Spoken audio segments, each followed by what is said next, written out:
சென்னையில் நாய்கள் கணக்கெடுக்கும் பணி 1 மாதத்தில் தொடங்கப்படும் என மாநகராட்சி ஆணையர் ராதாகிருஷ்ணன் விளக்கமளித்துள்ளார்.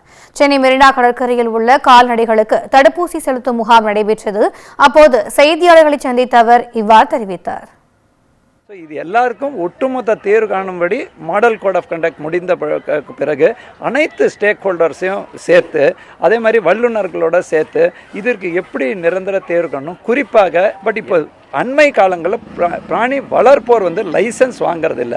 செகண்ட் என்ன பண்ணுறாங்கன்னா, இந்த லீஷ் போடாமல் வெளியில் அனுப்பிடுறாங்க. நான் குழந்தை மாதிரி பார்த்துக்கிறேன் அப்படின்னு. நம்ம குழந்தை மாதிரி பார்த்துன்னா நம்ம குழந்தை பக்கத்து இன்னொருத்தரை கடிச்சா விடுவோமா? ஸோ அந்த திங்கிங் வரணும்.